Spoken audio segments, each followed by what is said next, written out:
Տիկին Սարգսյան, նախ մեքենաներից գողության մասով ուզում եմ ասել, որ կոնկրետ օրինակ Տիկին Խամոյանի դեպքով գիտեք, որ երկու անգամ են գողացել նրա մեքենայի կողային ապակիները եւ մի անգամը հաստատ չի հայտնաբերվել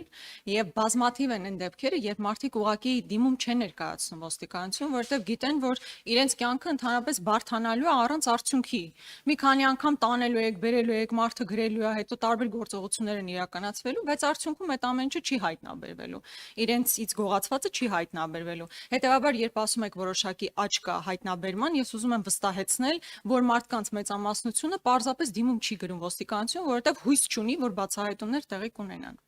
Հիմա հիմնական հարցադրումներս։ Տիկին Սարգսյան, դուք խոսեցիք հիմնականում կենցաղային հողի վրա սպանությունների մասով, բայց ես այլ հարցադրում եմ ուզում հնչեցնել։ Փարաքար համայնքում սպանված Վալոդիա Գրիգորյանի մասով։ Տեսեք,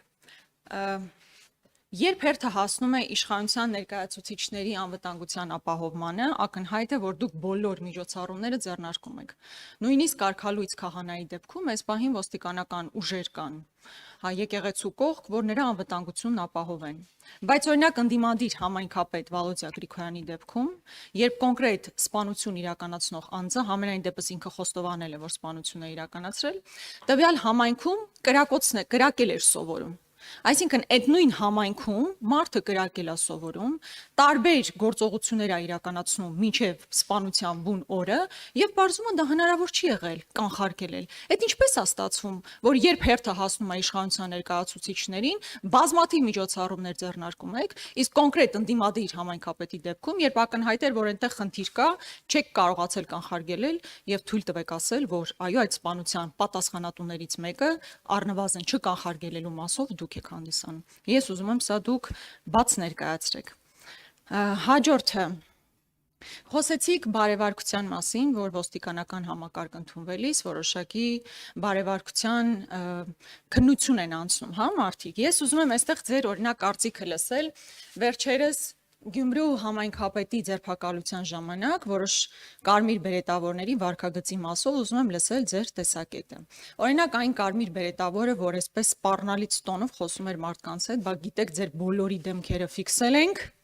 հեսա կտեսնեք ինչ է լինում։ Սա նորմալ խոսույթը, կարմիր բերետավորն այդպես պետքա շփվի քաղաքացիների հետ, ընդհանրապես իրենց ասվել է, որ պետքա բոլորի դեմքը ֆիքսել, որ հետո տանեն կալանավորման, դա է վարվող քաղաքականությունը։ Միգուցե դա բարևարկության շրջանակներում իմանանք, որ դա բարևարք է հանդիսանում։ Կամ վստահաբար տեսած կլինեք այն ձայնագրությունները, տեսաձայնագրությունները, որ կարմիր բերետավորներն ուղղակի այսպես մխրճվում են մարդկանց մեջ ու սկսում են ծեծել։ Տեսել եք, չէ՞, եթե չեք տեսել, ես կարող եմ ձեզ ցույց տալ։ Այո, շատ լավ։ Եվ հաջորդը արդեն բյուջեի մասով ձեզ համար վերջերս գնվել է մեքենա $125,000 արժողությամբ։ Ուզում եմ հասկանալ, դուք այս որոշման մեջ մասնակցություն ունեցել եք, թե չէ։ Ձեզ մոտ հարց առաջացել է, ինչու է օրինակ $125,000 մեքենա, օրինակ ոչ թե $80,000։ Եթե $80,000 մեքենա գնվեր ձեզ համար, խնդիր կլիներ, որ դուք $80,000 մեքենայով երթևեք եք, այլ ոչ թե $125,000։ Շնորհակալություն։ Խնդրեմ։ Շնորհակալություն, Տիկին Գրիգորյան, սկսեմ սկզբից։ Տիկին Խամոյանի տրանսպորտային միջոցից կատարված գողության մասով ես արդեն ասացի, որ կա բացահայտում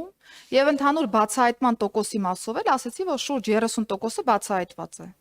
Հիմա դուք էլի նեգատիվով սկսեցիք։ Տեսեք, ես այս ընկալման մասին եմ ասում։ Ասում եք, այն բացահայտվածը ոչինչ։ Կարևորը այն չբացահայտված դեպքն է։ Եվ համաշխարհային մակարդակում, որ երկիրն էլ գտնեք, այո, Հայաստանի Հանրապետությունում էլ կարող է լինել չբացահայտված հանցագործության դեպքեր։ Եվ այս ռեֆորմների իմաստը այն է, որ ոստիկանությունը կարողանա զարգացնել իր կարողությունները, եւ մենք կարողանանք հանցագործության բացահայտման ավելի բարձր ցուցանիշ ունենալ։ Սա առաջինը, ինչ վերաբերում է երկրորդ պնդմանը այս համատեքստում, որ շատ են քաղաքացիները, որոնք որ չեն վստահում ոստիկանությանը եւ չեն դիմում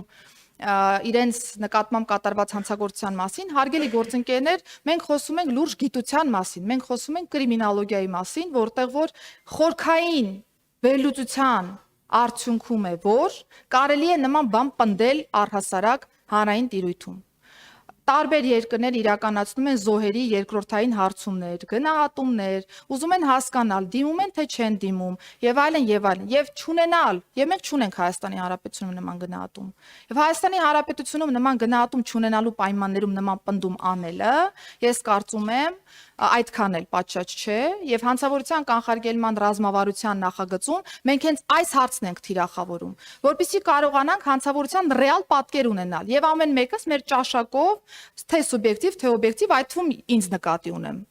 Մեր ճաշակով չչափենք այս կամ այն հանցավորության աճը կամ նվազումը եւ մենք ռեալ հասկանանք թե հանցավորության պատկերում ինչ ունենք։ Եվ երբ որ մենք նայում ենք ընդհանուր պատկերը, տեսնում ենք, որ նմանատիպ գնահատում չկա։ Դրա համար դուք կարող եք ասել աճը սրա համար է, ես կարող եմ առավել մասնագիտորեն այլ դիտանկյունից հարցին նայել, ասել ոչ, աճ չկա, նվազում է կամ աճը կա, բայց ինքում սա է, բայց մենք ավելի պրոֆեսիոնալ աչքի կարիք ունենք եւ հանցավորության կանխարգելման ռազմավարությունը հենց այսպիսի գործիքներ է նախատեսում, որ հետո մեր խոսակցությունը, երբ որ տարբեր առիթներով կքննարկենք, շատ ավելի ապացուցահեն լինի եւ կարողանանք դիտարկումները անել ըստ այդմ։ Հիմա անդրադառնամ Փարաքարում կատարված իրադարձությանը եւ դեպքերին։ Առաջին հերթին ես ուզում եմ հստակ եւս մեկ անգամ արձանագրենք, որ Հայաստանի Հանրապետության ներքին գործերի նախարարության եւ նախարարության կառուցվածքում գործող պետական մարմինների համար տարբերություն չկա գործ ունենք ընդդիմադիր գործչի հետ, թե գործ ունենք իշխանական գործչի հետ։ Սա շատ հստակ է։ Եվ ես առաջին պահից եղել եմ Փարաքար համայնքում, Վաղարշապատի ոստիկանության բաժնում, որպեսզի process-ը կազմակերպվի այնպես, որ մենք շատ արագ ունենանք դեպքի ամբողջական բացահայտումը։ Ըստ այդմ process-ները կազմակերպվել են։ Դեպքը տեղի է ունեցել փետրվարին, դեպքի մոտիվը ըստ էության, այս պայծրությամբ առկա նաև նախաքննական տվյալների, արկածուցմունքների, փորձարարության, համադրության, տեղի է ունեցել փետրվարին տեղի ունեցած իրադարձության որպես շարունակություն։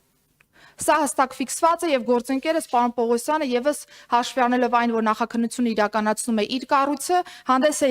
եկել ավելի մանրամասն տեղեկատվության այս հանցագործության մասով։ Բայց ես ուզում եմ նորից շեշտել, որ ինչքան էլ մենք հանրային տիրույթում անընդհատ ասենք, որ Փարաքար համայնքում տեղի ունեցած իրադարձությունը քաղաքական մոտիվ ունի, քաղաքական իշխանությունն է կազմակերպել, սրանք բոլորը խոսակցություններ են եւ այս խոսակցությունները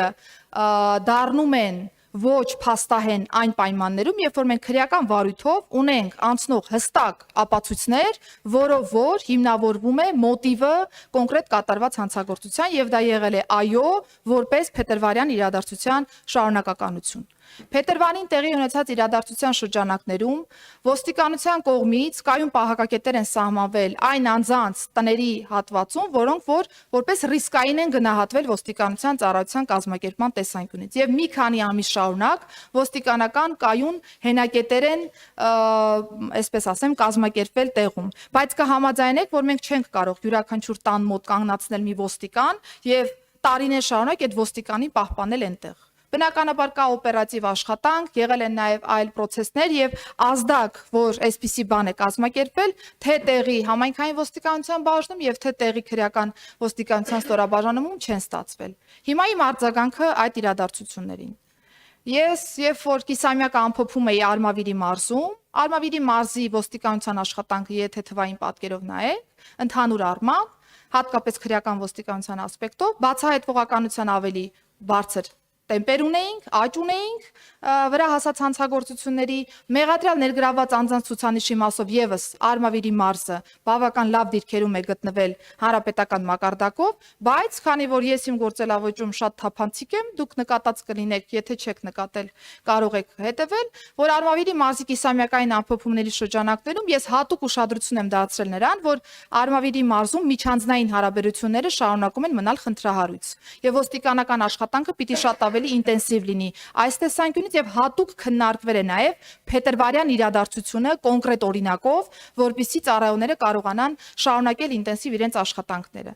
Եվ քանի որ դրանից հետո էլ կիսամյակի ամփոփման արդյունքում Վաղարշապատի ոստիկանության բաժնի պետի աշխատանքը գոհացուցիչ չի եղել, Վաղարշապատի ոստիկանության բաժնի պետը իմ հրամանով ազատվել է զբաղեցված պաշտոնից։ Բարեկային ծառայության գումարտակի հրամանատարի աշխատանքը կրկին չի գնահատվել բավարար, բարեկային ծառայության գումարտակի հրամանատարը իմ հրամանով ազատվել է պաշտոնից։